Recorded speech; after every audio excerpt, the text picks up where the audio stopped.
everybody. Welcome to the Canadian Immigrant Web Conference series in partnership with ACCES Employment. My name is Baisakhi Roy, and I'm the co-editor of Canadian Immigrant. We are thrilled for all of you to join us today. So this industry-specific web conference for newcomers is about hiring trends across Canada and job interview tips and advice. Please note at the outset that this session will be recorded and posted to our website and to all our social media channels for those who can't attend in person today. But before we get started, we wanted to share a short video from our sponsors before getting this session started. My colleague Laura Jackman will cue the video for our sponsors. Take it away, Laura.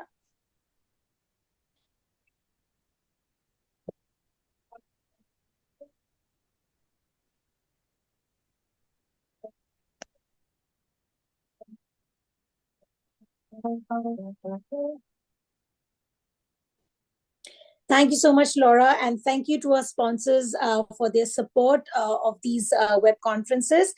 So let's get right into it. I'm thrilled to introduce our first speakers for the afternoon.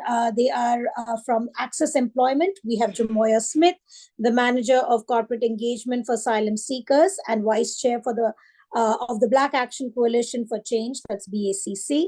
And Ahmed Yassin, an Employment Services Program Manager at ACCES. Just to remind those tuning in, if you have questions for either Jamoya or Ahmed or both of them, please feel free to type them in the chat, and we will get to you hopefully live during the chat or even later. If you're not able to answer all your questions, you can email us at info@canadianimmigrant.ca. Both Jamoya and Ahmed will also post their email addresses at ACCES Employment, and you can get in touch with them directly. So let's get right into it. Jamoya and Ahmed, welcome.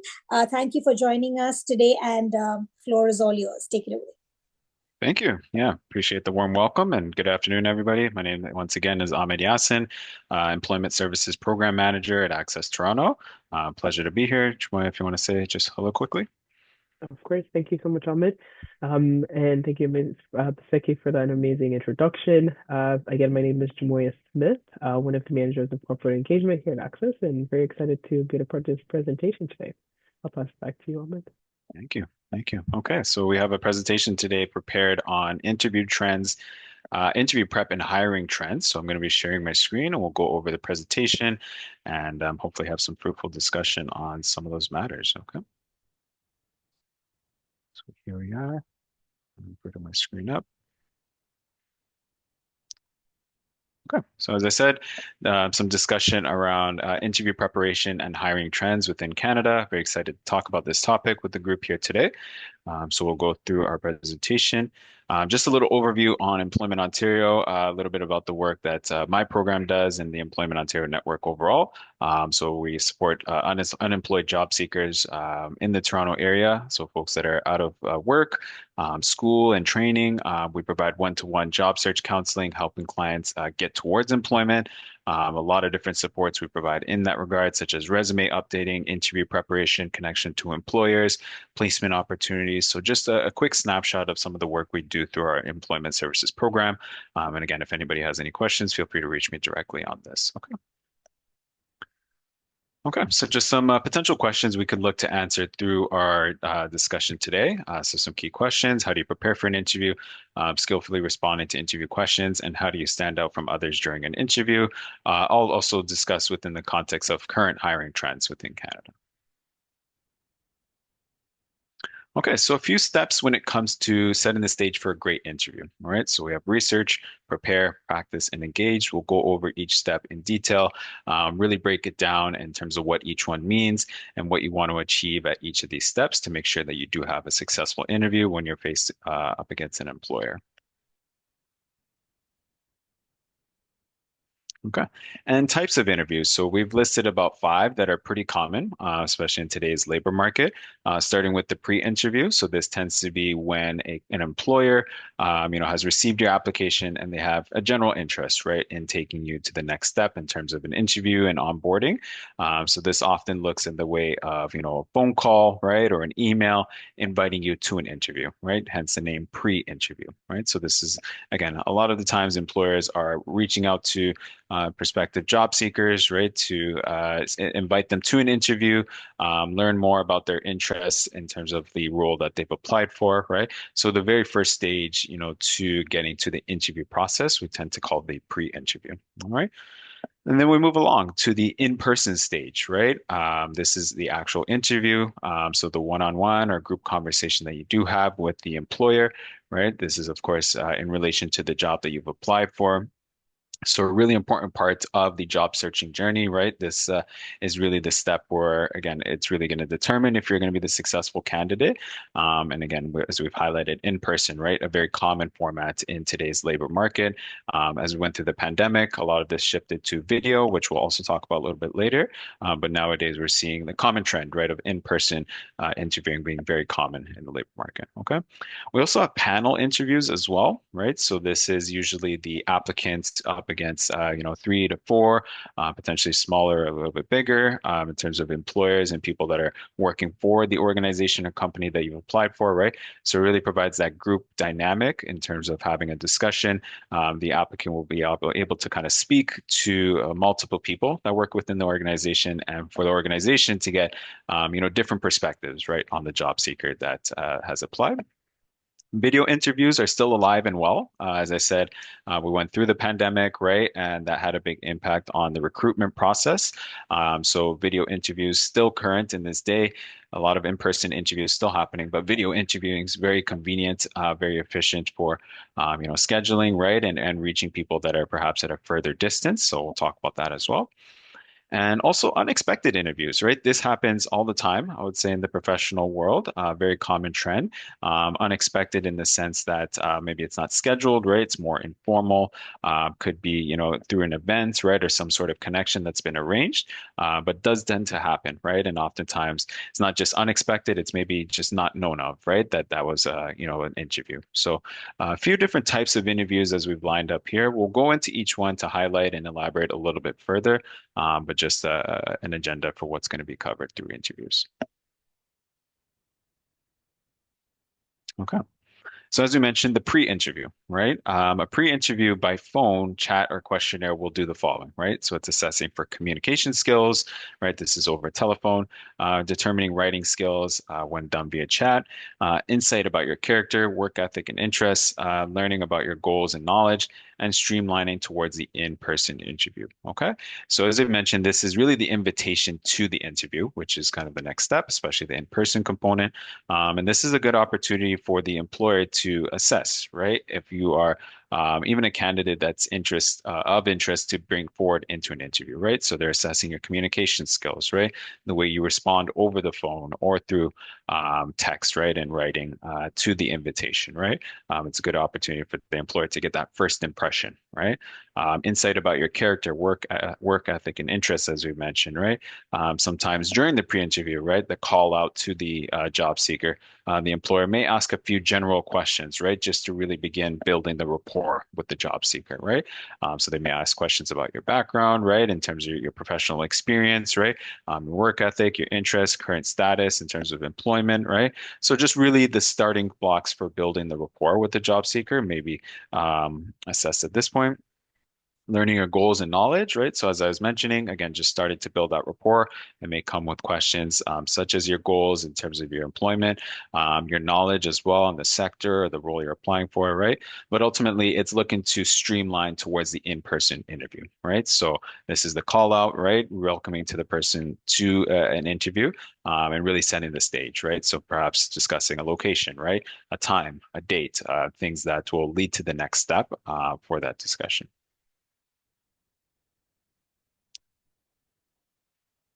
Okay. All right. So when it comes to research, right, what's good to know is the company and the person who will be interviewing you. Okay. So if you are able to do this research to find out who exactly this will be, right, it really shows the employer that you're going that extra mile to in terms of your preparation for the interview, right? So sometimes this information may not be fully available, whether it's online, right? But whatever you can find in terms of your preparation will be helpful for you to bring towards the interview. When it comes to preparation, right? To use a landline rather than a cell phone, right? A friend or family member, library or employment center, asking appropriate questions to your interviewer, checklist of items you'd like them to know about you, your resume, and a notepad and pencil as well, right? So all some things that you do want to make sure you have with you as a preparation format, right? When it comes to actual calls, right? And actual like verbal communication, we do recommend a landline. However, we recognize maybe that's not a current trend in today's labor market for everybody to have for job seekers. So, a cell phone will work, but just ensuring that you have the clearest line of communication through mobile or landline, right, to actually speak to somebody who may be calling you. Questions for the interviewer is always a great tool to have, just to make sure that the employer, gets to know what is on your mind in terms of what you expect from the job. A checklist of items you'd like for them to know about you.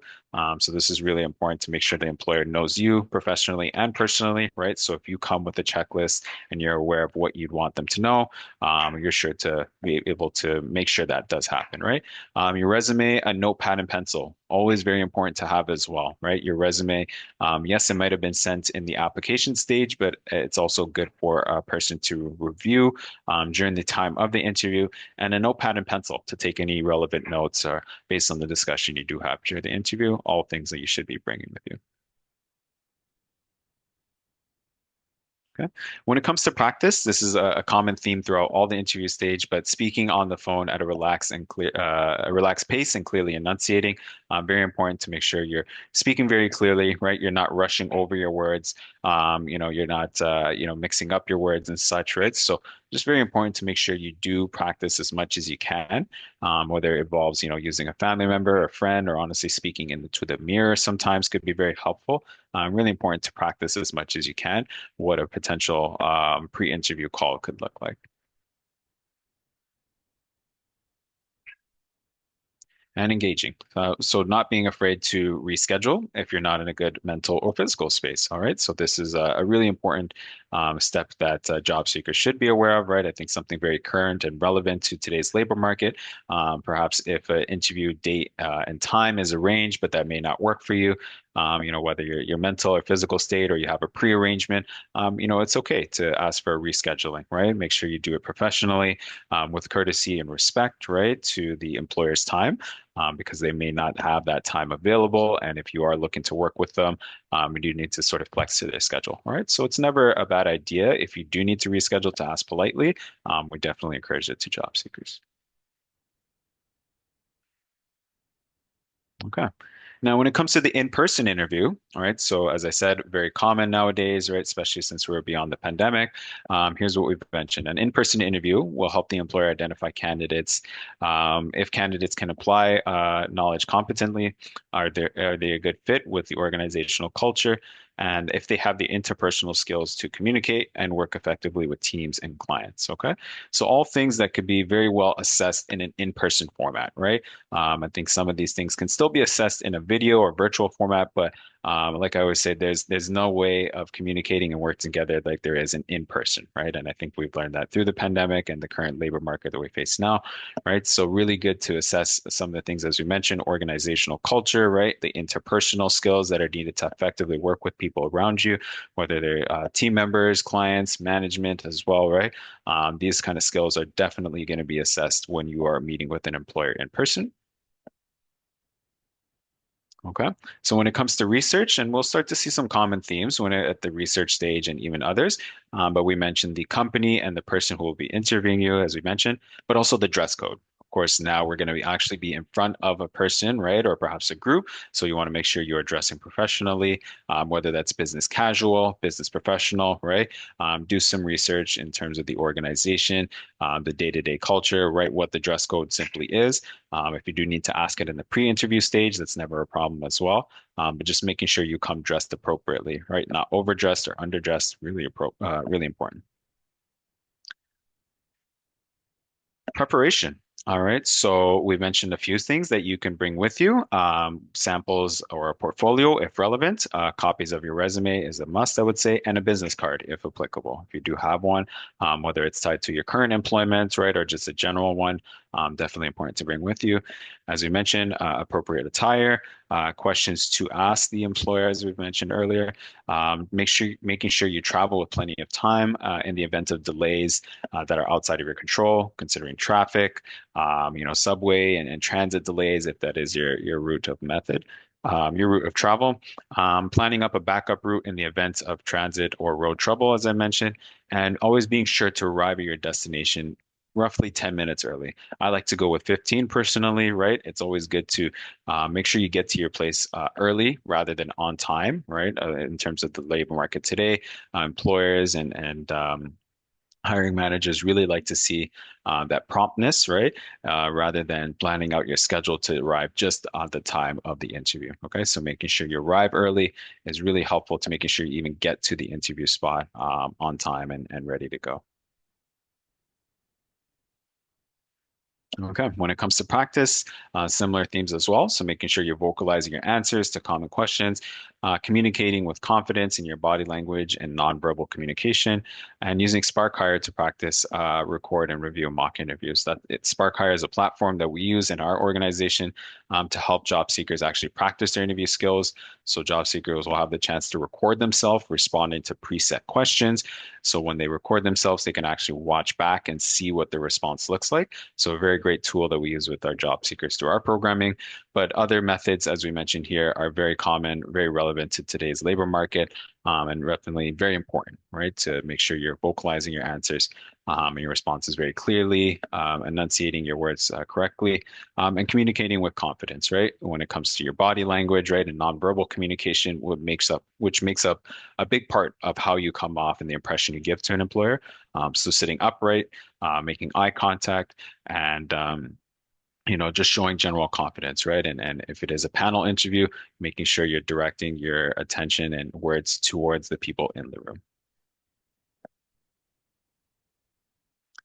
And when it comes to engaging in the in-person interview, so some quick notes here, making sure your cell phone is shut off, very important, by actively listening and showing your interest when interviewers are speaking and asking for clarification and posing questions. So the first one, very straightforward. You don't ever want your phone to ring during an interview. So we do recommend not just putting it on vibrate, but actually shutting it off entirely. So even that if your phone shakes, you're not necessarily being distracted by what's going on.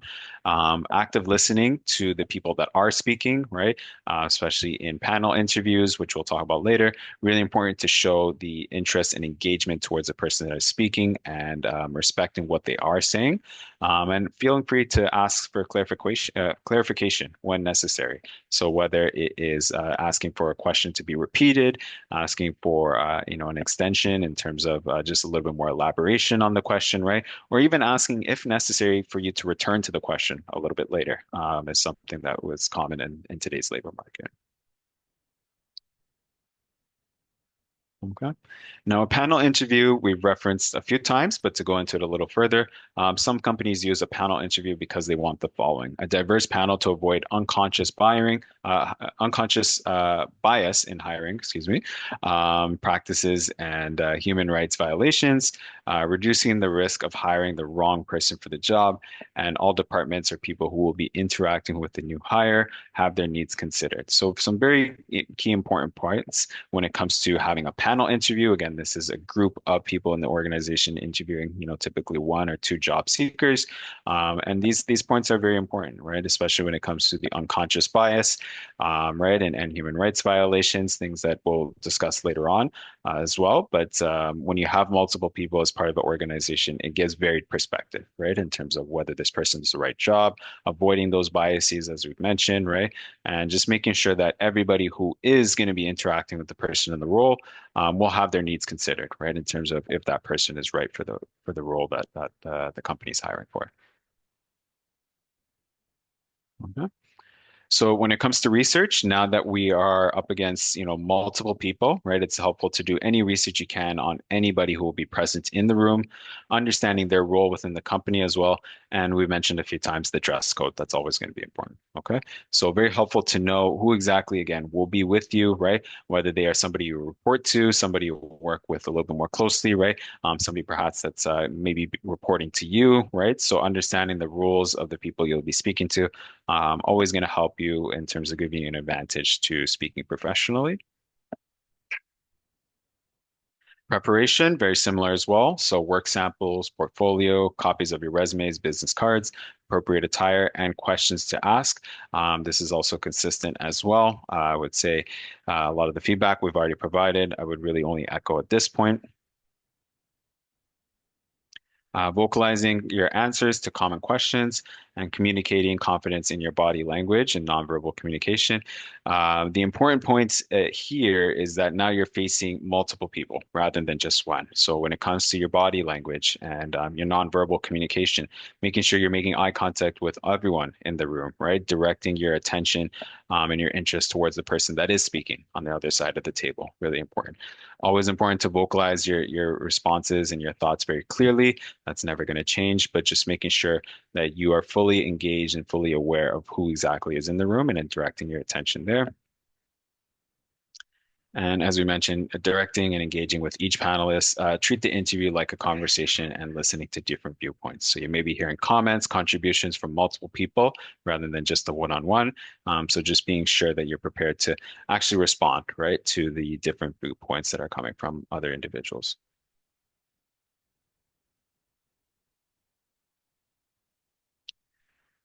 Okay.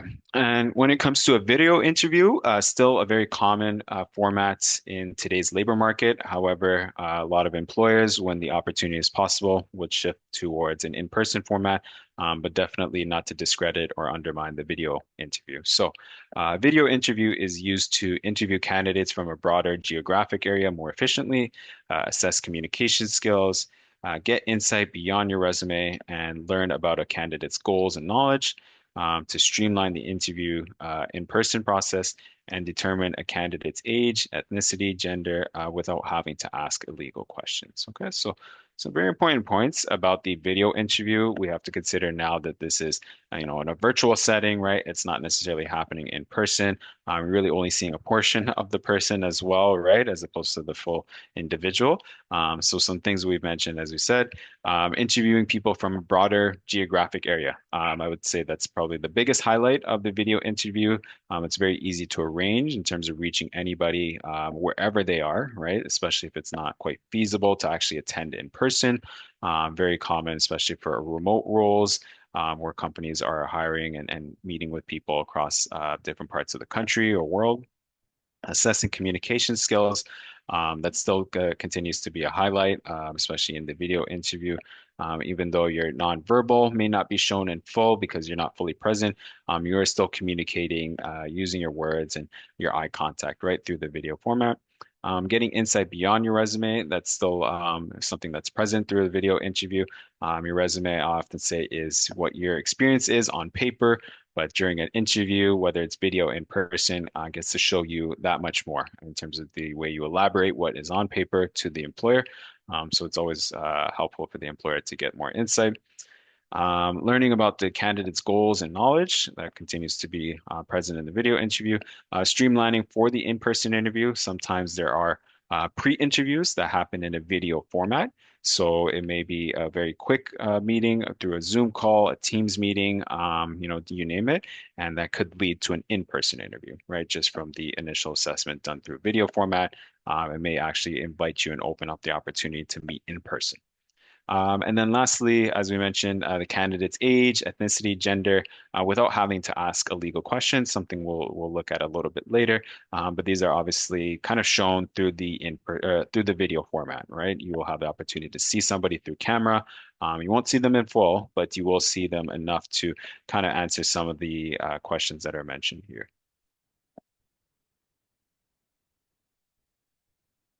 Okay. When it comes to research, so it's still important to research those who will be present and understand the rules within the company and the dress code as well.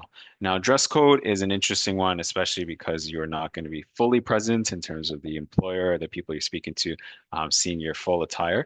We do suggest, and this is a very common trend, to make sure that you're dressed head to toe in professional wear, right? Or to match, what the dress code is. It does help with producing just your professionalism and making sure you feel confident and prepared. You are treating the interview seriously, even though only a portion of you may be visible on camera.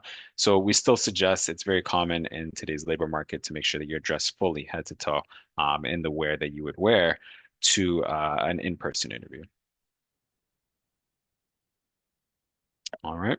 When it comes to preparation, links with work samples or portfolios to screen share. So now considering that you may not be sharing your files in an in-person format, do want to have the opportunity to share your screen or just share it with the other side in terms of a digital format. So whether that's something that you want to email ahead of time or share in screen during the actual meeting, very important to make sure that you have a digital copy that's visible and just making sure, of course, that your computer and the device you're using is able to share appropriately. Appropriate tire, as we mentioned. Questions to ask is always a good idea, regardless of the interview format. It really just shows your engagement, your interest and enthusiasm towards the opportunity. An uncluttered workspace without any distractions and noise, and your technology. So the last 2 points really important, making sure that anything behind you that may show up on camera is clear and also clear of noise as well. So oftentimes we recommend using a private room if you can. If it's not something that's feasible within your household space or whatever space you find yourself in, looking toward places like ACCESS, for instance, or even your local library is a very common place where job seekers do professional interviews, right? So very important to make sure that you have nothing against your walls. There are no noises coming from outside. If you do need to put a sign on your door, for instance, right, just mentioning that you're in a private and important meeting, that's definitely recommended. And then your technology, as I mentioned, right? So we always suggest doing a test run if you can, whether you're meeting on Zoom or Teams, just to make sure your technology is up to speed. If your computer has to go through updates, making sure it is fully charged. These are things that you want to do to make sure that you're prepared for the video interview. When it comes to practice, continuing to vocalize your answers clearly, communicating confidence in your body language, looking directly into the camera, and using Spark Hire to practice. Spark Hire, again, is a platform that we use within our organization for our clients to practice your interviews. The one I would highlight here is looking directly into the camera. Really important not to stare off in other directions, right? Especially to look towards the corner, right, where the interviewer may be on screen. Very important to look into the camera. That is the best way of making eye contact and the recommended way in today's labor market to just show that verbal or nonverbal communication. And when it comes to engagement, again, a video interview, it can easily be facilitated in a panel style. So making sure if that is the case, that you're communicating with each panelist, right? If it's multiple people on the call, even if it's just one or two, directing them as best as you can, right? As I said, making eye contact with the camera, but always listening and addressing the people that are speaking towards you. And lastly, the unexpected interview. So this one a bit unique compared to some of the other formats we just reviewed. But we mentioned you might find yourself in an unexpected, spontaneous or informal job interview. And some examples include, a recruiter calling you unexpectedly, meeting a hiring manager at a networking event, or on-the-spot interviews at a job fair. All right, so just some examples of how unexpected or informal job interviews do happen. I would say this is very common in today's labor market, especially at networking events or just community events overall. You never quite know if an unexpected interview is happening, but when you are present in a space where employment opportunities are present, or there are hiring managers, or anything related to professionalism, it's always important to be prepared, right? To potentially respond to hiring managers who may have questions for you about your goals, your aspirations, your work history, and so on. Okay. For preparation, we mentioned the following. So practice and ready to engage by making sure you're doing the following. Are you ready to deliver your elevator speech and carrying a business or profile call? So to highlight the elevator speech, this is a term we use in the employment sector, really to highlight your ability to communicate yourself professionally in terms of your background, your goals, your work experiences, education. We use the term elevator speech because you want to be able to deliver that message in the time it would normally take to ride an elevator. So, a bit of a funny term, but definitely relevant to mention how much time you want to take to actually speak about yourself. So, in 30 seconds or so, right, a normal elevator ride, maybe a minute, you want to be able to confidently pitch yourself to a potential employer or hiring manager.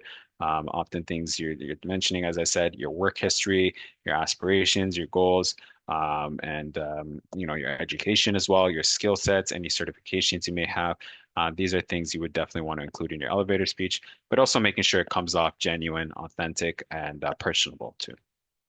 As I mentioned earlier, if you do have a business card, whether it's tied to your current employment or just a personal business card, a profile card of sorts, always important to keep a few copies of those when you do go into any professional events. I tend to keep copies in my wallet. That is a great example of what you can do because you never know in the community where you might end up meeting somebody who's doing an unexpected interview with you.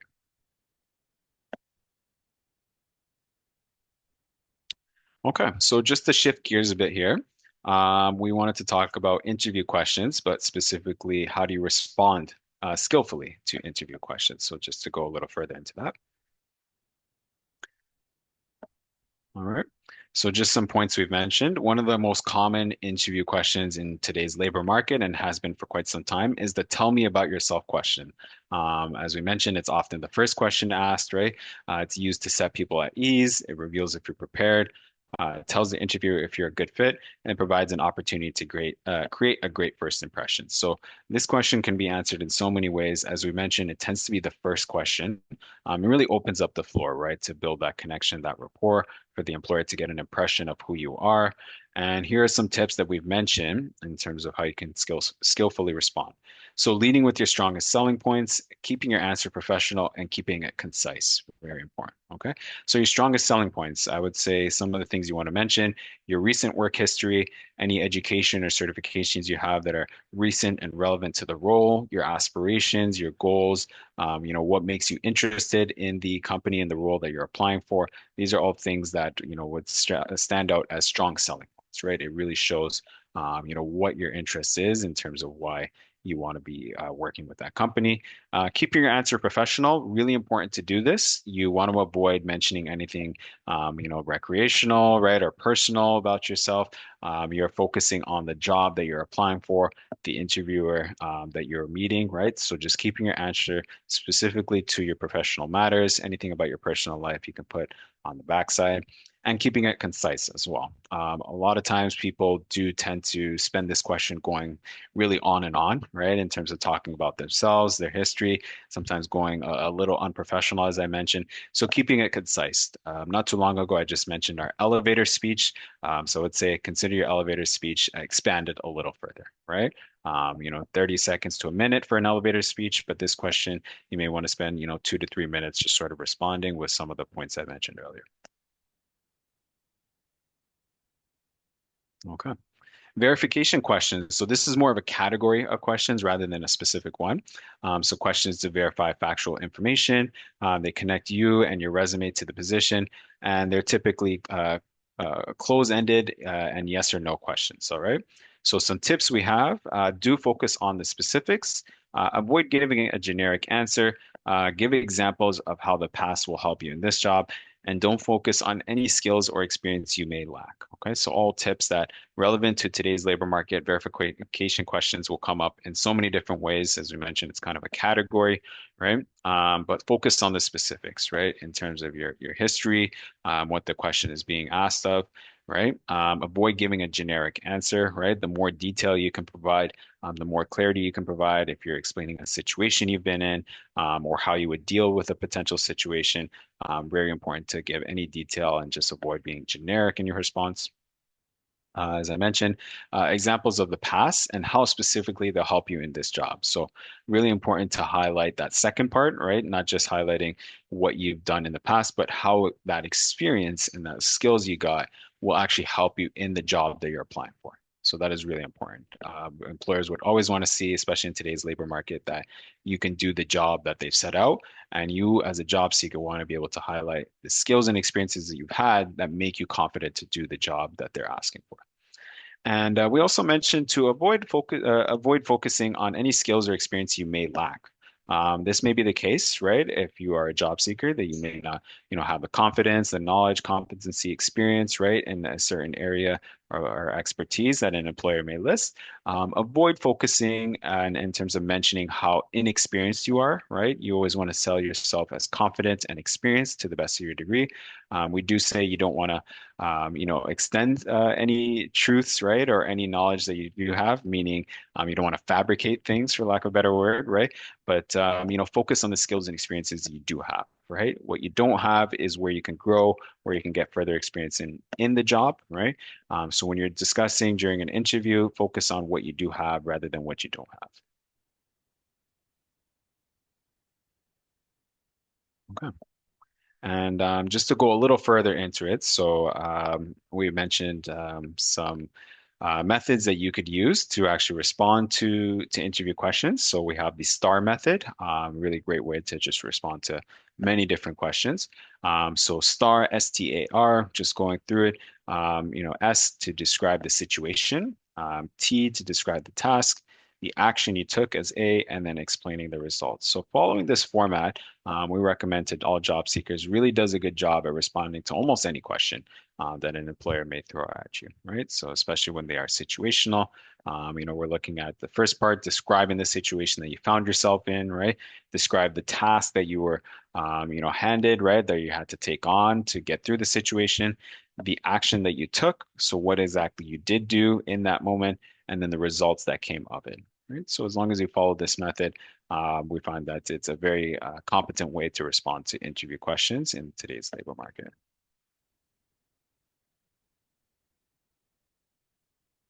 Okay. So some example questions here, right? Especially when it comes to situational, using that STAR method we just highlighted. How would you handle a client who was angry with you? Changes you would make if you ran a department, right? How you would prioritize competing deadlines from different managers, and just going a little further down the list here, right? Describing a situation when your team was behind schedule and how you've handled multiple deadlines, right? So just a list of common or example questions here that you may find in interviews. And as I mentioned, using that STAR method, situation, task, action, result, can very well lead you to answering these questions very professionally. Okay. Personality questions. These may come up during the interview, right? They reveal who you are as a person, how you'll fit in on the team and within the company culture. They indicate your level of self-awareness and knowledge in terms of strengths and weaknesses. So your answers will influence the following in terms of how the interviewer sees you, right? So avoid being shy or humble, right? Give a career-related answer and make it memorable, right? Some things that you want to consider. Shyness, right? Never really going to help you in the interview stage. Humbleness, very respectful, but I do say, and I think it's very relevant in today's labor market, right? You want to be confident. That's really important, right? Not necessarily arrogant, right? But you want to be confident in your skills, your experience, right? and showing the employer that you are the right person for the job. And oftentimes that does mean, speaking about yourself in such a way that's positive, right? That's refreshing and really showing, as I said, you are the right person for the job and not really considering, other job seekers who could potentially do the same thing. A career-related answer, as we mentioned, keeping your responses professional.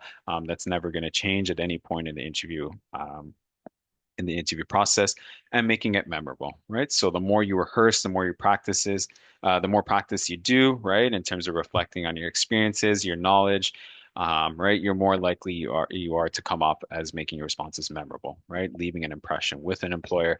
I would say any memorable response is often rehearsed beforehand. So really important to do your practice.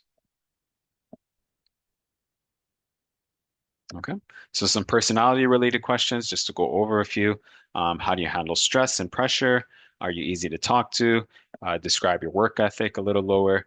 And what are your strengths and weaknesses? All right, but we do have a list here. Very common in today's labor market to see these questions in all fields, I would say as well, not just sector specific, but these are things that really speak to who you are as an individual and who you are as a professional.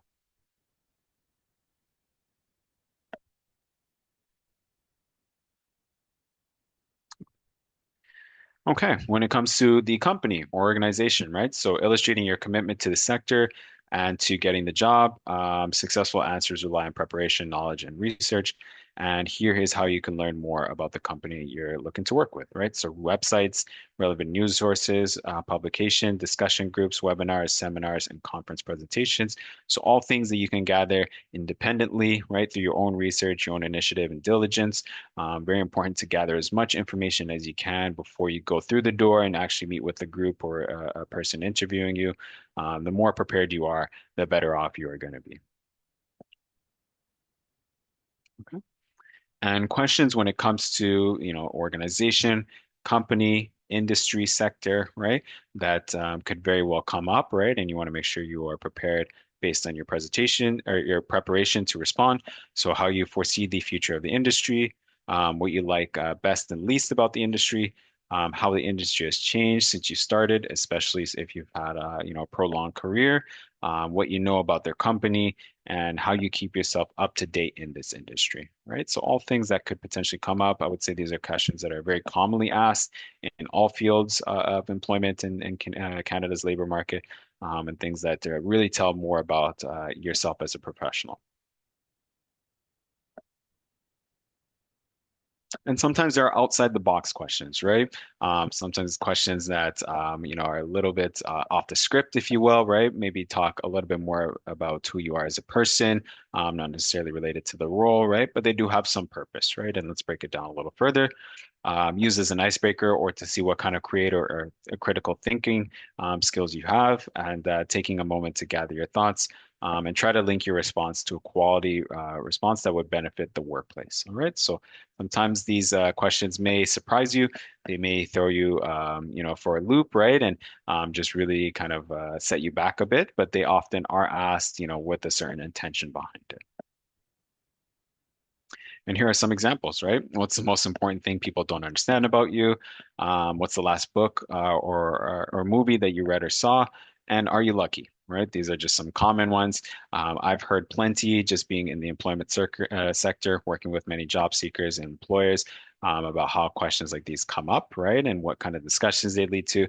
They can sometimes lead to, more pleasurable and positive and funny conversations for sure, right? But often remember, as a job seeker, they are being asked for a purpose, right? They are telling, as we covered personality earlier, a little bit more about who you are as a person, right? But also just relaying more to your skills and your experiences and how they've shaped you as a professional.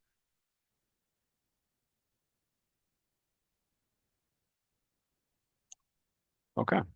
So we'll shift gears once again. We want to just talk a little bit about illegal questions, right? So questions that could come up during an interview that are, should be avoided by the interviewer, but they could come up, and it is important for us to recognize and acknowledge how exactly to respond. All right. So what questions are illegal? We've listed on the left-hand side here. So questions about your country, your place of origin, and citizenship or status. religion, faith or creed, your age, gender or sexual orientation, race or ethnicity, family structure, children or marital status, mental or physical health and disability, your Canadian experience, a very important one there, and your place of birth. Okay. So as we mentioned here, just on the right side, we have the Canadian Human Rights Charter and certain laws that prohibit these kind of questions, right? And we've mentioned that the Ontario Human Rights Commission exists to ensure that employers follow practices that comply with the Ontario Human Rights Code. Okay, so we do have legislative structures, at every level of government, federal, provincial, municipal as well, right? To make sure that employers are following standards that are fair, legal, right? And don't necessarily discriminate against anybody based on where they come from. One of the common themes that you'll highlight, that we can highlight from all these questions listed on the left here, right, is that they don't necessarily relate to you being able to do the job, right? Regardless of, your citizenship status, right? Your age, your race or ethnicity. These are things that are personal to you in nature, right? And then they don't necessarily speak to your ability to actually perform on the job, right? What makes you able to do the job is the experience and skills you have, right? And your confidence to do that, right? Those are the things that matter, your professional experiences, right? One thing I really want to highlight is Canadian experience. Employers should not be asking you if you have Canadian experience or discriminating against you in any way if you do lack, right? So that is really important. Unfortunately, it's still kind of common in today's labor market, but you do want to make sure that you're prepared to respond, which we'll talk about soon.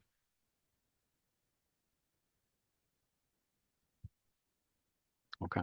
So how do you know you're facing a legal question? So I'm going to go ahead and list some examples here. All right. So of course, obvious and direct, right? There's no way around this, right? It's pretty clear. What is your religion, how old you are, and do you have children, right? These are very, clear, not around the bush, for lack of a better term, right? In terms of, some of your personal matters, right? Sometimes questions come off a little bit more deliberate, and unethical or offensive, as we mentioned, right? Example here, somebody saying, you don't have kids because we can't accommodate somebody who has to run a home and take care of sick kids all the time, right? So, obviously inappropriate, right? And doesn't necessarily speak to your ability to do the job, right? If you have kids, that is your personal business, right? And again, you should be focused on what you can do, right, when you are working. Casual and inadvertent, right? So a last comment here. Sorry, I'm late. The school called and said my daughter's in the office with a fever. Do you have kids? Right. So, this is something an employer could potentially say, right? Just an example that we've seen and, hopefully does not come up in anybody's interview stage, right? But these are some questions that, could come up, right? And just some examples to highlight here for you to sort of be knowledgeable about how to identify illegal questions. Okay. Now, when it comes to responding, right, in the face and in the moment, right, of illegal or unethical questions, here's some mentions. Here's some points that we mentioned. I remain professional and respond with confidence. I make sure that I respond without being confrontational, staying positive and responding using a thoughtful tone or voice, and remain calm and try to redirect and diffuse the situation. Okay. So some points we mentioned, right? Starting off on the left here, right? Responding with confidence, really important to do your best you can in that regard, right? So responding confidently, and rather than, shying away, right? Or trying to ignore or avoid the question. When you speak up with confidence, when you show your nonverbal communication as showing off, as presenting yourself in a way where you're not prepared to answer the question, right?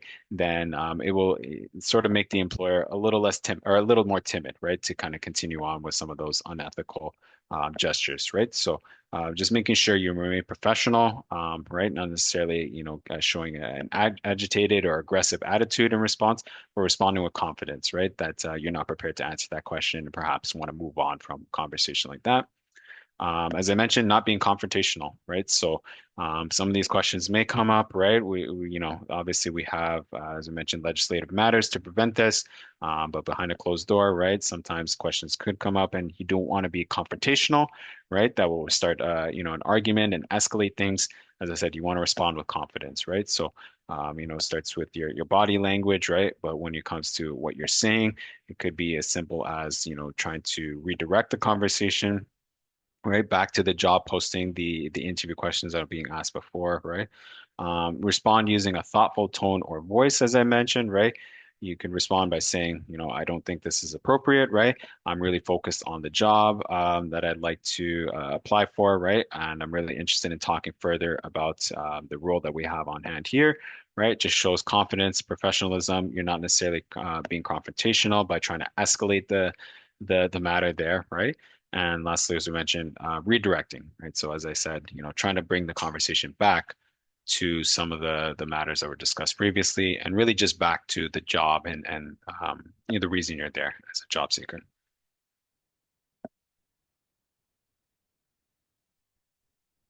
Okay.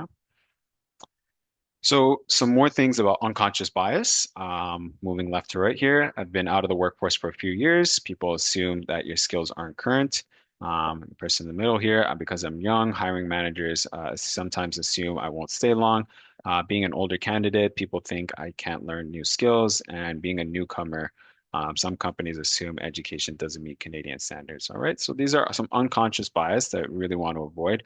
As job seekers, you should try to face these thoughts and feelings, right? And really realize that you can overcome them, right? These are things that should not limit you and show confidence, right? As an employment agency, we work with job seekers to overcome these barriers and challenges, whether you're a newcomer, whether you've been somebody who's been out of the workforce for quite some time, right? Or whether you need upskilling and training, we can help you get towards that, right? But these are things that sometimes job seekers and even employers have in their minds, right? That are not necessarily relevant to the job. They're not professional, appropriate, and sometimes can cross into being illegal, right? So wanted to highlight some examples here. Okay.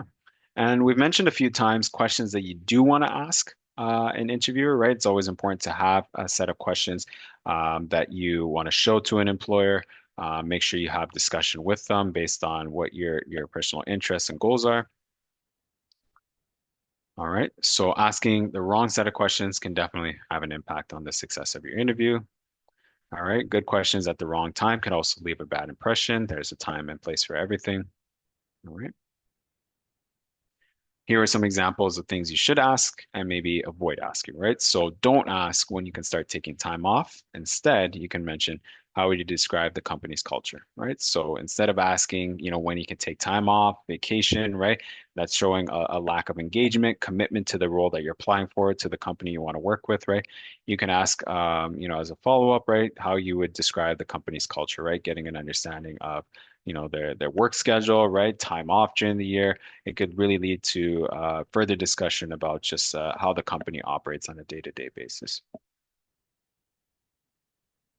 Can you work at home versus what opportunities are there for growth and within the organization or team? All right. So once again, on the left side, working from home, right? That could be a part of the role. Oftentimes you'll find that in the job posting, right? Or the application stage, whether the role is to work from home, if it's hybrid, if there's any possibility of that. So for you to ask this, you do need to be careful so that it doesn't come off as, somebody who's not committed to actually being in office and working with people in person. But instead, you can ask questions about, team and organization growth. Again, just showing more commitment and engagement towards the organization. Qualifying for a raise as a question, right? Instead, what you could say is, what does a typical day or week look like in the role? Asking for a raise when you're not even hired, right, could really set off, a bad impression that you're only committed to the money, not necessarily the goals and values and interests of the organization. Of course, money does matter, right? But conversations around a raise or salary will happen at a later stage, right? Instead, you can ask about typical days and weeks in a role, perhaps who you may be working with, right? Will you be working at home or in office, right? And what teams you'll be working with. That just shows more professionalism and commitment and engagement to the potential job. What does your company do? I mean, straightforward. You should know this beforehand, right? Before when you are applying. And we've talked about the research stage, how to gather research, what kind of things you should be consulting before you actually go into the interview. But instead, what you can ask is how your organization is different compared to your competitors, right? It just shows a more strategic thinking mindset, right? Engagement and commitment to the organization, and what kind of competition you may be up against as part of that company. Work hours. And will you have to work overtime or evenings versus how you describe the company's values around work-life balance. Okay, a much more professional way to respond and engage around work-life balance, right? Your commitment to whether it be a 9 to 5, right, or more flexible hours around the 7 day week, right? So getting a better insight through a question like this that's posed like this versus something that's a little bit more direct, right? If you'll have to work evenings or overtimes, it comes off as lacking engagement. If the employer is to say, yes, you will have to work overtime or evening. When you ask like this, it just shows that you may be heading down a path that's a little bit more negative. All right, just moving along.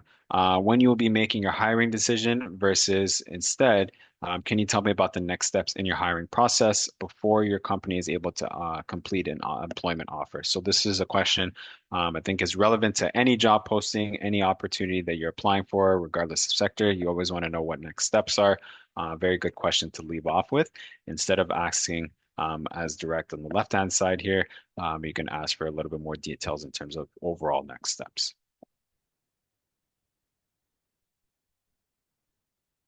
Okay. Will you pay for training and provide the time to do it versus how do you expect the role to change in the next 5 years? So the latter here will give, the latter will give more information about the role, the history of it, what's going to be happening to it in the future. Training and supports in terms of onboarding will be provided, and I'm sure they'll be mentioning more about that once they're actually ready to hire you. Are there opportunities for employment in other departments? And what you can say, are there other departments within the company that the team works closely with? Okay, so on the left-hand side here, it shows that you may already be thinking about working elsewhere, not necessarily committed to the job that you've applied for, that you've expressed interest in. Instead, if you ask about other departments, how you'll be interacting with them, that just shows a level of engagement will show favorably, right, to an employer and an ability to have to work with other people and just strong interpersonal skills. Okay. And that brings us towards the end here. That is the closing of our presentation. And I just want to thank everybody for listening and for all the engagement here. Thank you. Thank you so much, Ahmed. That was very informative, especially I think the legal questions portion of your presentation sparked quite a lot of, engagement on our chat. So I was wondering if you could quickly take a few questions. Thank you so much, really. It was such a detailed presentation. And I think a lot of us who have been a part of the job interview process in Canada have gone through similar situations. And I think a lot of people, we won't have too much time to address all the questions, and we have quite a few in our chat. But for all our attendees out there, Ahmed, you can reach out to Ahmed and Jamoya on their ACCES employment IDs if you have additional questions or you need more details about the presentation that was just up. Very quickly, Ahmed, I want to ask you, one of our attendees has asked, can you give us an example of an answer to an illegal question? Some of these, like the last one really cracked me up about, just sneaking in that question about the kids that, I left my kids at school, but do you have kids? I know you said redirect and, but sometimes it's not really easy, as you may know. The interviewer may be persistent, may be aggressive, and the interviewee doesn't want to obviously get on the wrong side of a potential, can you give us an example of an answer? Yeah. Jamoya, can I defer this to you? Maybe if you want to, yeah. Certainly. Thank you. No worries, Ahmed, certainly. And oftentimes it's very difficult to redirect because as you said, you don't want to, one, ruin your chances of getting that job, and two, potentially ruin your reputation as a potential interviewee at other organizations. But one of the things I always encourage my clients to think about when an interview is, if at the interview stage an employer is already showcasing that they have certain biases towards your certain intersections that you may have, whether you may be a mother or you may be a parent or father or single father, single mother, whatever it is, if they're already displaying that at the interview stage, chances are it's a obvious Mm. insights into their culture. Right. So would you, it also then it begs the question, do you want to work with this employer? Because if you are a mother and you are a parent and you do have children and you potentially will have childcare related issues, you want to ask yourself, is this someone I want to work with long term? And whether or not this job may be sustainable for you if you fall into that category. So oftentimes you can confidently and also very politely say, I don't feel confident answering that question at this point in time. Or you can answer the question, but of course, you making that decision after the interview that this is not going to be a place that you would like to work. So you're not moving forward with the interview. So you can choose to kind of navigate depending on the situation that you're in. But oftentimes, I would say that's a key indicator that that employer probably will not have any sort of accommodations for you or not willing to give you that accommodation that may, of course, ruin your chances of retaining that job for a very long time. Right, right. Mhm. Though it is, I mean, difficult to navigate such a situation because in that moment you're feeling a lot of feelings. You probably want to Exactly. work in this company, and it's on your list of top to 10 companies to work, and it's really Hmm. hard sometimes that you land up in such a situation. But great advice, Hmm. Jamoya. Other question is how to respond to the question about a gap on your resume. This is something that we get a lot. Really good question. So how do you respond to a question about a gap? So oftentimes you speak very candidly about why the gap is on your resume. One of the things I typically tell my clients as well is if during that gap you took time off to either raise a family, there's certain skills, like transferable skills that you gained through taking care of a household, raising a family, or even taking care of somebody who is potentially like elderly or somebody who was going through like a medical crisis. There's certain skills and transferable skills that you developed during that time. So even though there's a gap in your resume, there's not a gap in your skill set. So you're still continuing to develop yourself. So you're still very marketable. And also just being very candid about that experience. What does it that the gap look like? And being upfront. And that's where your cover letter comes into play. So if you know you have a gap in your resume and the employer is asking for a resume that is mandatory, but a cover letter that is optional, that's an opportunity to tell a story. So the employer is looking at your resume and saying, "Ooh, there's a gap," but there's more information in my cover letter as to why there's a gap in my resume and what I did during that time. A lot of people take gaps to do short courses or certifications or micro credentials. So those things you want to highlight in the cover letter as well. So you utilize your cover letter to tell that story. Mm-hmm. Mm-hmm. Mhm. Thank you for that. We'll take one final question. We have a Of lot of course. questions, but so I want to remind everyone who's attending that this presentation will be available on all our socials and on our website. You can reach out to both Jamoya and Ahmed on their Access Employment IDs, which are posted in the chat. But we'll proceed with one final question before we wrap up. We have a question about why do most employers not proceed to in-person interviews with a newcomer in Canada, even after having a positive, qualification outcome with confirmation during the pre-interview screening with the Mhm. what could some of the reasons be? I'd say the number one reason for that is that at the current moment, it's in what we call an employer market. Mm. When it comes to the labor market, which means an employer has the pick of the litter as it relates to candidates. So while your interview was very positive, there's probably 50 other candidates that also had a very positive interview. So in times before, maybe 10 years ago, you'd be in competition for a certain job or a posting with maybe say 9 other people or 5 other people. Now it's the double digits. So oftentimes I would say do not get discouraged from those experiences. Use it as a positive. What is it that I need to change moving forward? How can I practice to be a more stronger candidate in another interview? One of the things that Ahmed talked about in the presentation today was your elevator pitch. Your Mm. elevator pitch should be so strong and so powerful that you can tell the employer, potential employer, about yourself in 30 seconds, and it can be your biggest selling point. So work on that. And of course, while you sit and you wait for employment opportunity, don't just work and look for jobs. You also want to make sure that you're doing little courses like micro credentials, certifications, looking at volunteer opportunity, anything to show the employer that you're really dedicated to moving towards employment. So those things are really key. And also remembering that you're in competition with quite a bit of people, so you do have to put your best foot forward in every interview. And as Ahmed said, we do offer services such as mock interviews, Spark Hire, that can really help you to be a cut above the rest in those interviews as well.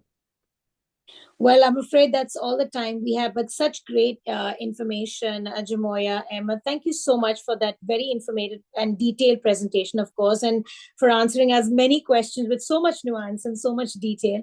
Thank you again. We will swiftly move on to our next presenter. Thank you, Jamoya and Emma. Thank you so much. Thank you. Well, next up on the Canadian Immigrant Web Conference series for hiring trends and interview preparation with ACCES Employment is Murli Murthy. Murli is a best-selling author, leadership trainer, and our resident career coach at Canadian Immigrant. Just like our previous presenters, we will open up the floor to a Q&A after Murli's presentation. But if you have questions for him while he is presenting, do feel free to post them in the chat or in the Q&A section in your Zoom window. But also feel free to send us questions at info@canadianimmigrant.ca. With that, Murli, over to you. All right. Vaisakhi, thank you so much. Blink and the year has gone. Yes. We are in the last month of the year. So, hello everyone. It's a pleasure to hang out with all of you, especially in the last month. In just 10 days from now, we'll be doing happy holidays, and I think celebrations have already begun. It's the holiday season, time to get all those gifts and add on some calories and all. Be careful about that. But more importantly, when it comes to your career and your job, how do you end the year nicely? And how do you go forward in Jan with full force? So the theme of my talk is finish 2024 strong and start 2025 stronger. All right. And like Vaisakhi said, I am a resident career coach. Coincidentally, everything I'm going to talk in the next 30 minutes is also going to appear as a blog article on the Canadian Immigrant magazine of the December issue of the magazine. In a few days from now, anything I'm going to cover today, you can also read it as an article. And we are very excited about this. And I'll tell you why. Rewind 11 months back or fast forward 12 days later, however you want to do it, right? Fast forward 20 days later or rewind 11 months.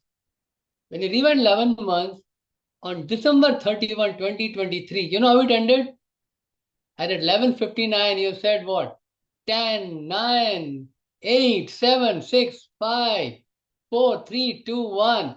And you said Happy New Year, all right? And you ushered in the new year. Today, take a call, take an inventory. Was the year really happy?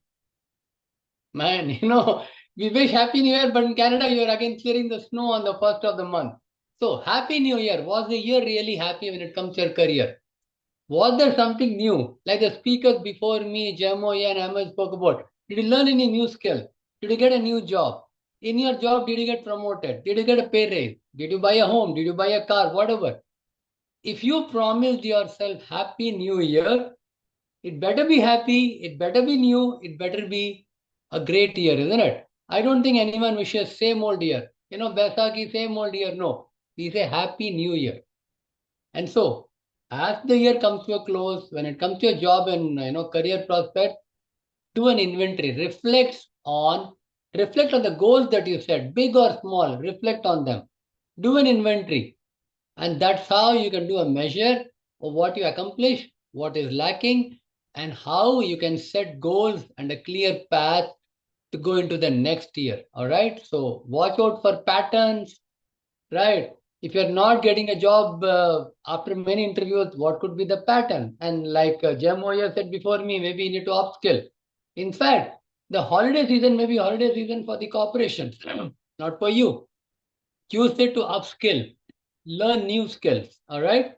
So I would like to share a presentation that I put together and let's get started. I hope everyone can see this. Baisakhi, I hope everyone can see this presentation. Yes, I can see it here. Thank you, Baisakhi. So finish 2024 strong and start 2025 stronger. And I'm going to share 3 points. I just split my conversation into 3 parts. And let's take an inventory of the time as well. Okay. So I'll wrap up in the next 25 minutes. All right. Three things you need to do as you start the year strong, end the year strong, and start the next year stronger. All right. So on 31st, when you say Happy New Year, it better be happy and it better be new. Step number one, take inspired action toward your goals. A dream without a goal is just a fantasy. We all know what happens on the 1st of Jan. Everyone says, I'll lose my weight, and the parking lot in the gym is full. People have bought new sneakers and everything, right? There's hardly any space in the gym. But the 7th of the month, the parking lot is getting more spaced out, right? What happened? If you don't plan it properly, you will fall out. Don't just say something, make a plan, all right? Do a plan. For instance, even now as we speak, do you know if you're in the job market, right now people could be hiring. A lot of people are on holiday leave, they've taken vacations. Now the time companies could be hiring because they wanted this is a very important month for retail sales. So there might be position. So the most important thing you want to do is take action. Action is necessary to turn your dreams into reality. You want to take small, consistency is key, consistent and persistent step towards your goals and create a momentum. Just like how brushing your teeth became a practice and a momentum, every morning you do it. Every morning, wake up and do the following things. For one, look at this quote from Melita Campbell, the author of this book, A Shy Girl's Guide to Networking. I mean, there are a lot of quotes on networking, but I picked up this one. I've learned that a strong network is the ultimate shortcut to everything you want to achieve. Start networking, guys, online and offline. Go out and meet people. The pandemic is over. You can go to many events right now. Go to event.ca, Eventbrite, happen.ca. Look up events that are happening, industry specific events, and go out and meet people. If not, go on social media, join groups. There is the Professional Immigrant Network, there is Triac. There are millions of groups that you can join and start networking, build connections. Okay, guys? So networking is important. Networking can lead to this. There is another quote. Your net worth depends on your network. Success depends on your network. Your position in an industry depends on your network. Your network is also about what people are saying about you, how happy they're recommending you. That's the reason you network. You network with someone so they can recommend you to someone, isn't it? So go out, step out of your room. Whatever happened, do not be logged into within the four walls. Step out, meet people, network on social media. And I have a favorite quote. I say, while the rest of the world is networking, I want you to net give. In other words, say, what can I give to this association? How can I provide value? And I'll come to that a little later. While you network, also make sure you're net giving. Network is like just taking and taking, but life is about give and take, deposits and withdrawals. In a networking scenario, you must also net give. I'll come to that. So that's networking. Networking can also lead to volunteering. Like I mentioned, there could be organizations right now looking for temporary hires. Whether it's a permanent or temporary, just get into the boat. You'll find a seat later. All right. Anyone from India, I'm from India. You all know what the scenario is when you get into a public transit. You just get into the bus or the train. You'll find a seat later. So get in. Maybe volunteering positions are there. Be brazen about asking for volunteering positions. Okay. So this is one part of the action. A second part of the action is if you are looking for recruiters and hiring managers, have you wondered where they are looking for you? You know some of the stats. Whatever job you're applying today, could be marketing, could be sales, could be finance, admin. Over 100 people easily apply per job in Canada. Where does that leave you? One job, hundreds of applications. And because of that, recruiters scan resume. This is an industry average. A recruiter takes less than 6 to 7 seconds to scan a resume. Okay, how much can you contain in 6 seconds? So which means you are much greater and stronger than a piece of paper, isn't it? You do not have to only depend on the paper resume to open your door. So if you are looking for a recruiter or a hiring manager, where are they looking? Where do you think they are looking? Where do you think hiring managers and recruiters look? By the way, a disclaimer. Any image I'm sharing on this platform, I'm not a designer, absolutely. I'm not a graphic designer. I don't know ABC of nothing. Every image I picked off the internet. When you do a Google search, you will find these images. You can do a Google Bing search, whatever. On every search engine on the internet, these images are available. And I found this image on the internet as the previous images. So where do hiring managers and recruiters look? This exactly is where they're looking for. In fact, they say every minute, 3 to 4 people get hired on LinkedIn. In the last 1 minute, 3 to 4 people from your industry got the job that could have gone to you. Because when they're looking for you on LinkedIn or Facebook or X or Instagram or Facebook or Pinterest or whatever, are you there when they're looking for you? This is an image that I picked up on the internet. Over 70 to 80%, LinkedIn is the primary source, followed by Facebook. Don't think Facebook is only for sharing cat and dog videos. You need to know how you, because the company you are looking to work for is on Facebook. Why aren't you? Think about it. Every organization that you want to work for, the banks and the IT companies, they're all on Facebook and Instagram. Why shouldn't you be? They are on X. What are you doing on X?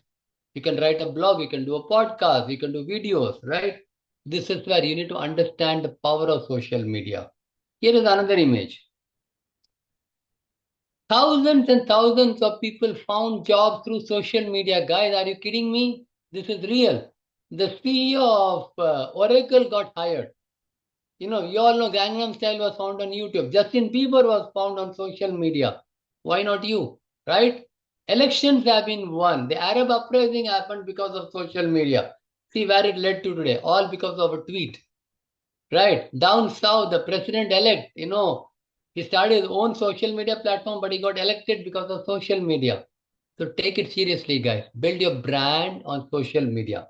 That's the action you need to take to end the year strong and start 2025 stronger. All right? Look at this. Like I mentioned, every image I share with you, I found it on the internet. Look, Finance Online, and they share this. 3 people are hired on LinkedIn every minute. Right? In the very first minute, you will see over 50 people have already applied for it. All right? So take inspired, smart action. LinkedIn, networking, social media, everything is important. All right. What is something else you can do during the holidays? You should actually do it all your life. I want to show you an example. Look at behind me. What do you see? You see a bookshelf? I read a lot of books. And then you see my mementos. I also travel a lot around the world. But those are my artifacts from around the world. But above me are books. My home is full of books. I have a bookshelf. Why? Because James Hume says the art of communication is the language of leadership. If there's one skill, if there's one thing you want to take from this webinar today, guys, there's only one thing is this. According to Harvard Business Review, Harvard says this, guys, the number one criteria for advancement and promotion for professional is an ability to communicate effectively. Increase your vocabulary, learn new words. We have all become victims of social media and our phone. In fact, if Baisakhi sends me a joke, I won't even say that was good. I might put a LOL. Don't we all do that? If you're lazy, we don't even write LOL. We put an emoji of a smiling face. All this is resulting in all human beings today lacking communication skills. 10 years back on the TTC, I used to see people holding books and newspapers. Today, I see them all holding a smartphone. See, that's the price we have paid for technology, but you can be different. Please, there is a website called thriftbooks.com if you want to buy cheap books. There's, of course, Indigo and chapters and everything, but Amazon. But if you want to buy a great book and $3 to $4, right? Thriftbooks.com. You can just log in and you can buy a book, but please start reading books. Another quote I picked off the internet. Someone who communicates well will always achieve more than someone who's technically savvy. In interviews, when it comes to, the speaker before me, Jamo, said it's an employer market. Along with you, many others have been interviewed. Maybe everyone gave the same answer, but the one who communicated his or her answer with clarity, with confidence, is the one who gets selected. Ultimately, when it comes to the top 2 or 3 candidates, same skill set, same experience, same background. The one who communicated well wins. Start brushing up your communication skills always. All right, guys? One more quote. Learn to communicate like your career dependent on it. It's the one skill that remains valuable regardless of the industry or the job you pursue. And communication is a superpower. These are books that I recommend, guys. These are just a sampling of books that all successful professionals should read, bringing out the best in people, empowering others. How I raised myself from success in selling. Okay, many sales jobs. How to win friends and influence people. The magic of thinking big. Skill with people. And for professionals, for senior managers and all, the 7 habits of highly effective people.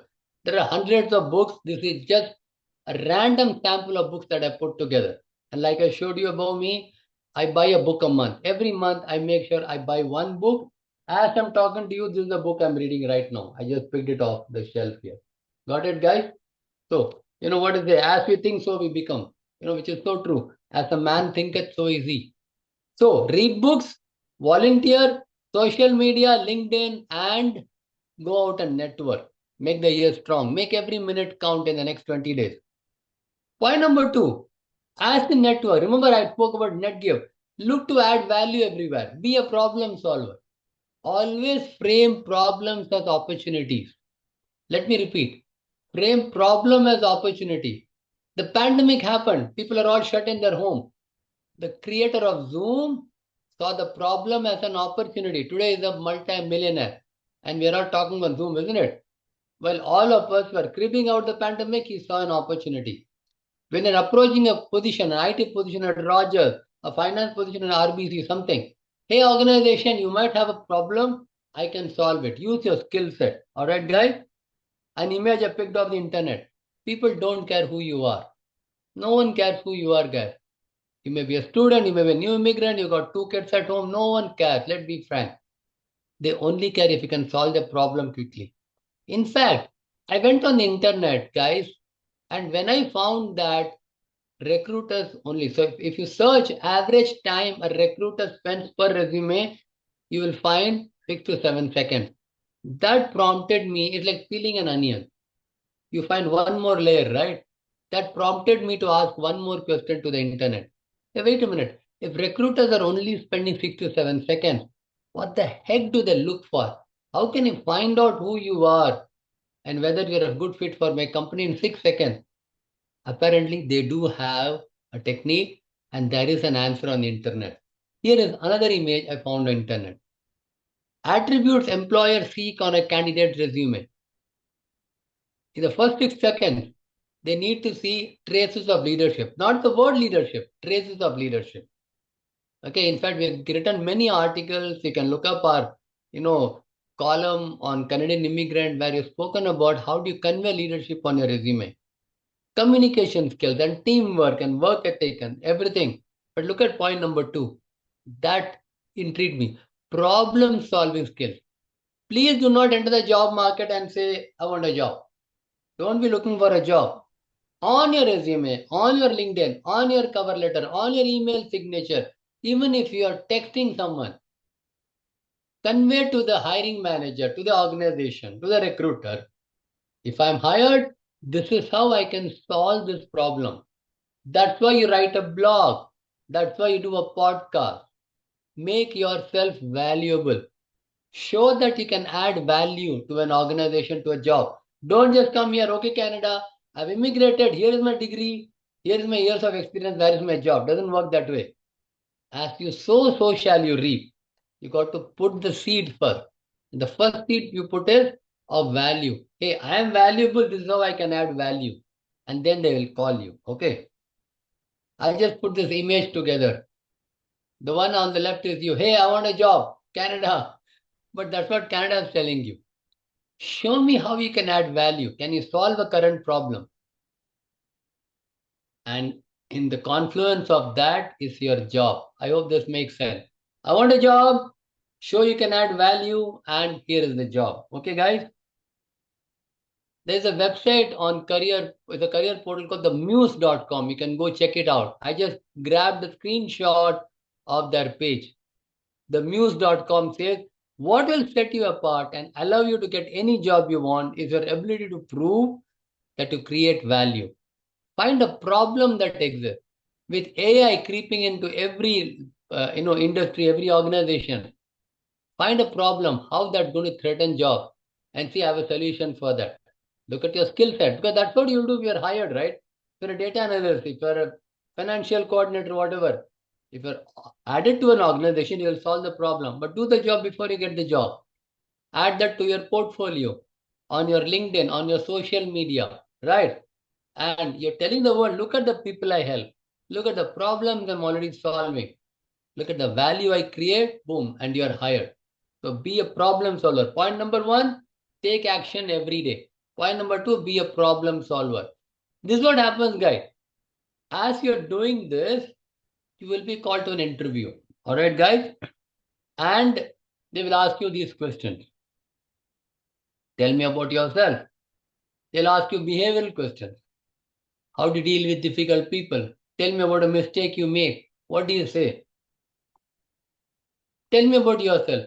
You summarize your professional background, you highlight personal qualities or achievement, relevant current achievement. Behavioral questions. How do you deal with difficult people?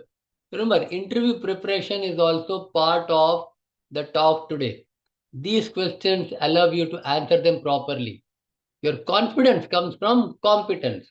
Your competence comes from daily habit. You can't sit doing nothing for the next 20 days. Let me get over the holidays. I'm too tired. I'll start on Jan 1. No.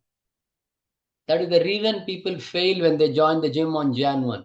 But the one who joined the gym on December 20 and continues the momentum does not quit on the first of the month. Make sense, guys? So start working now. Okay. All these, tell me about a mistake you made. Next question. Why do you want to work for us? Why should we hire you? Why do you want to work? Why do you want this job? Answers to each. In fact, I have a PDF copy of this whole sheet. I just broke it into 3 parts. Okay, I'll give my contact details in the end. I can email it to you later or I can WhatsApp it to you, right? Okay, what are your strengths? What are your weaknesses? How do you answer these questions? You know what? This can be a cheat sheet that you can carry with you on your phone. But all this will only work if you're currently polishing. Keep your razor sharp. In fact, one of the books I shared, 7 Habits of Highly Successful People, Franklin Covey, this is what he says. Sharpen the saw. Keep sharpening. Don't get blunt. Right, guys? You're a sharp individual. Stay sharp. Every day, sharpen your skills. Every day, spend time on becoming valuable. All right, guys? And we know this. When you're ready, you can answer all interview questions in the STAR format. Situation, task, action, and result. Right? Set up the scene. Okay, like the question, the skills gap and the employment gap, and how do you answer? Just like the speaker Jaymoyab said before me, I may not have had a job, but I've been brushing up my transferable skills. Over 50% of recruitment is driven by transferable skills, and I was building on it. Keep polishing yourself, guys. You're bound to succeed. There's no way the universe will deny you if you've been working hard. Got it, guys? Don't think like a hunter. A hunter just goes in and starts shooting. But you have to do it every day. A farmer clears the ground, drops the seed, fertilizes, and then nurtures, and then he gets a bountiful crop. As you sow, so shall you reap. Think like a farmer. You do the work once and you reap a bounty. Keep practicing, keep polishing your skills. Take action, keep networking, and go meet people, polish up your social media every day. And point number 3, I know we have the last 3 minutes left. I said with take action every day. Point number 2, turn yourself into a problem solver. People look at you, they must not look at you as a job seeker. They must look at you and they must say, this individual can solve a problem for my organization. But above all, and this is my message to each one of you, believe in your unlimited potential, guys. You are limitless, each one of you on the call. Remember, the universe made no mistake. When you were a baby, Elon Musk was also a baby. Have you seen babies in the hospital? They all are so cute. They're all similar. Who knew one guy would be here looking for a job, one guy would become Elon Musk. Same 2 hands, 2 legs, same 24 hours. The universe gave everyone the same deal. And they gave everyone the same human brain. The brain you have, the space between the ears, is the same human brain Elon Musk has. How come he is able to achieve so much in the same 24 hours? Runs 4 to 5 companies and hires thousands of employees. The same human brain found a cure for COVID, for cancer. The same human brain has sent man to Mars. You can do unimaginable things. You have immense potential. You haven't tapped into the right resources. When you network, you'll find the right people who will stretch you. When you go on social media, you'll find the right community that will uplift you. But you got to take the action. So believe in your potential. Believe in your abilities and your own potential. Never let self-doubt hold you captive. You got to be very careful, which is why the book I'm reading. As you think, you become that. Very true. Be careful with your thoughts. An average man gets 60,000 thoughts a day. Instead of using the energy to say, why am I not getting a job? Use the same energy to say, I am unstoppable.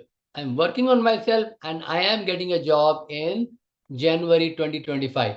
Change that same energy, change the word, and you change the feeling within. All right, guys, I believe in you. I believe in each one of you. Here's an image I found on the internet. God gave you a fingerprint that no one else has. So you can leave an imprint no one else can. You are unique, guys. Look at your thumbprint. Why do you want to become photocopy? I don't know. I'm a customer service. I don't know. I'm a project coordinator. No, you're unique. You're a brand. You got to project that on your social media. And you want to give proof by becoming a problem solver through an article, a blog, a podcast, something. Okay, guys? Always be thankful. It's the end of the year. So let's be grateful. This morning, many people did not wake up. You know that, right? You and I woke up. So let's be grateful for all the things that have been given to us. And gratitude is absolutely important at the end of the year.